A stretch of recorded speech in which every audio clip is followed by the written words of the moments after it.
আমরা উত্তরবঙ্গের মানুষরা রসুনের পাতার ভর্তা খাই।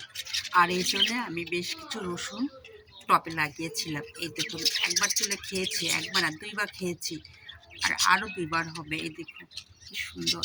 প্রতিটা টবে আমি একটু একটু রসুনের পাতা লাগিয়েছি। এই রসুনের সব পাতা আমি তুলে ভর্তা করব। আপনাদের দেখাচ্ছি কতগুলো আমি লাগিয়েছি। এই দেখুন, প্রতিটা টবে আমার রসুনের পাতা। এই দেখুন কত সুন্দর হয়েছে, দেখেছেন? এই দেখুন, এই দেখুন।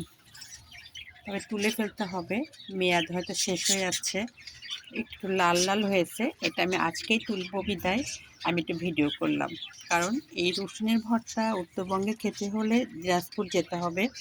আর এই জন্য দিনাজপুর যাব না বিধায়, সময়ে কম বিধায় আমি টপে লাগিয়ে সকালে গরম ভাতের সাথে রসুনের ভর্তা আমরা খাচ্ছি। খুব টেস্ট। এই রসুনের ভর্তা করে যদি আপনার গরম ভাত খান তাহলেই বুঝবেন কত মজা। কারণ আমরা খাই, আমরা বুঝি। আমরা উত্তরবঙ্গেরা রসুনের পাতার ভর্তা খাই, আর তার সঙ্গে দেশি আলুর ভর্তা থাকবে, আর যদি থাকে একটা ডিম, সেই টেস্ট। এই দেখুন আমার বেলকুনিতে রসুনের গাছ, আর এটা আমি খাবো ভর্তা করে, খাবারের জন্য লাগিয়েছি।